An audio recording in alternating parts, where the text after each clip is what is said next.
High emotional awareness comes with a cost no one warns you about. People who understand everyone don't have stronger minds. They have overstimulated nervous systems. The brain wasn't designed to process every emotion in the room. But some people do, and they pay for it with exhaustion, disconnection, and emotional burnout. Understanding people isn't free. It just charges you later. You think it's empathy. You think it's kindness.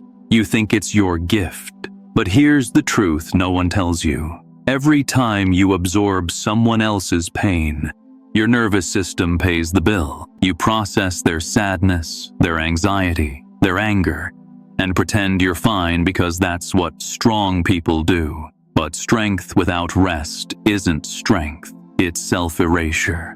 You become the friend everyone leans on, but no one checks in with. You sense everyone's chaos, but no one sees yours. And slowly, understanding stops feeling like a gift. It starts feeling like a cage. Because when you understand too much, you stop being surprised by people. You stop being shocked.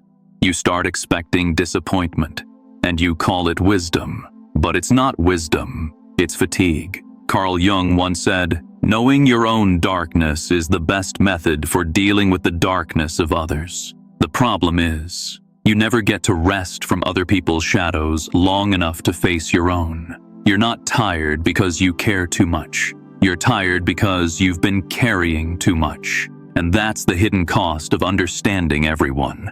You forget what it feels like to be understood. You've probably noticed it. How people always find you, the ones who are lost, the ones who need someone to listen, the ones who say, "You just get me," and they're right. You do. You see their patterns before they do. You help them make sense of what's breaking them, even when you're breaking too. But no one ever asks how you do it. No one wonders what it costs you, because people like you, the strong, grounded, wise ones, are easy to lean on and easier to forget. They'll tell you, "You're such a good listener," but what they really mean is, "Thank you for carrying what I couldn't." And you smile, you nod, you say, "It's nothing," but it is. Every story they unload stays somewhere inside you. The heartbreak, the anger, the disappointment, like layers of dust that slowly cover your light. And one day, you wake up exhausted, not because you did too much, but because you felt too much. You scroll through messages and can't reply.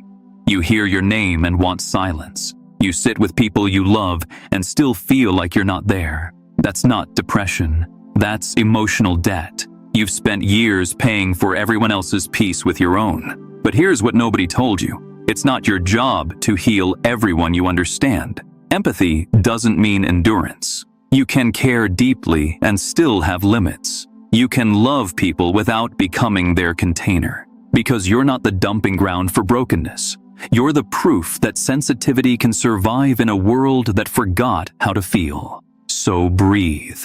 You're not weak for needing rest. You're not cold for stepping back. You're just one of the few who haven't gone numb yet. There's a kind of exhaustion that sleep doesn't fix. You know it. That strange, invisible tiredness. The one that sits behind your ribs, quiet but constant. You go through the motions. You smile when you're supposed to. You say, "I'm fine," because explaining the real answer would take hours and still sound dramatic. How do you tell someone that you're tired? Not from doing too much, but from feeling too much. That you can walk into a room and sense the tension before a single word is spoken. That you notice when love fades. Not when it's gone, but in the quiet shift before anyone admits it. This is the curse of awareness. You see the cracks while everyone else still sees the surface. You feel the change before it happens, and it wears you down. Because pretending you don't see it, that's another kind of pain. Smiling through what you already know is a form of self-betrayal no one talks about. So you start to shrink. You talk less. You laugh quieter. You say, "I'm tired," but no one understands what you mean. They think you need a break. They think you're just stressed. But this kind of tired runs deeper. It It's the exhaustion of always being the aware one in a world that refuses to notice. And maybe you've wondered, why can't I just be like them? Why can't I stop caring so much?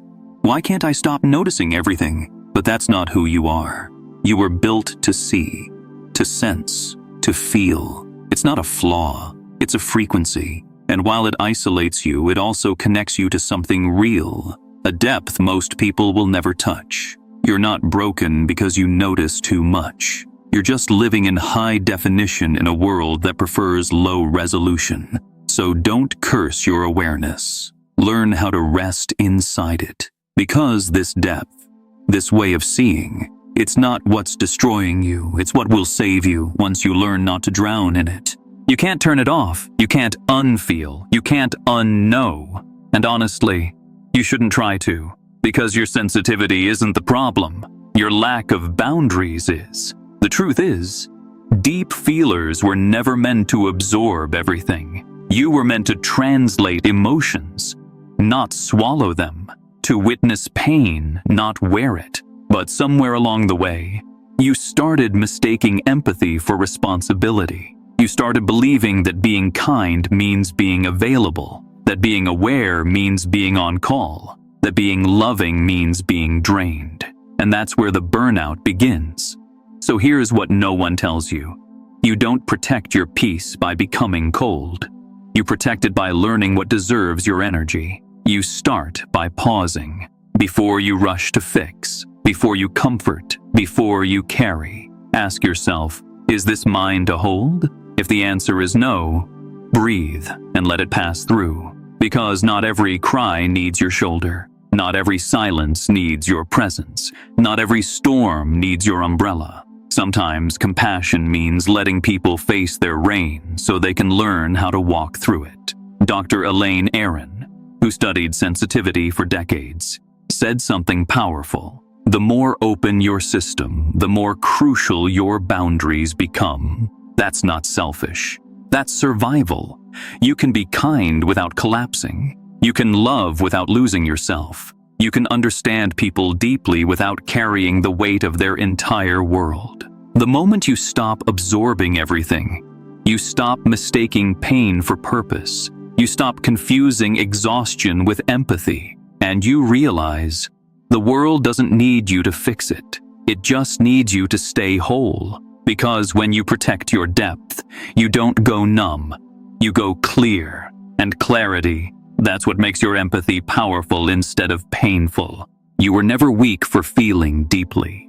You were just never taught how to survive it. But now you know. You know that caring has limits. You know that peace has a price. And you know that the world won't protect your sensitivity, so you have to.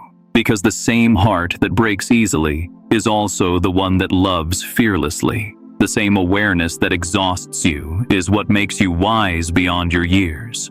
And the same empathy that drains you is what gives your presence meaning. The goal isn't to feel less, it's to feel cleaner. To choose what enters your mind.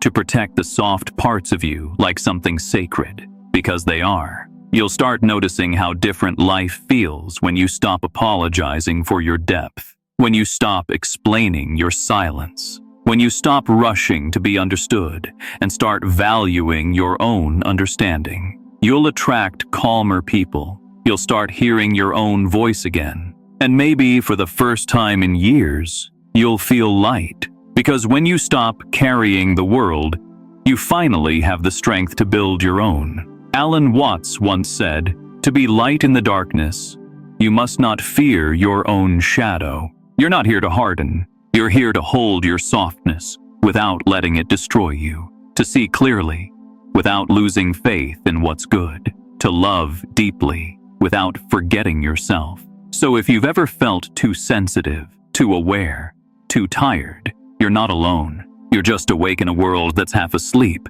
And that's not your weakness. That's your quiet strength. Because understanding everyone has a cost. But the reward is becoming the kind of person this world quietly needs.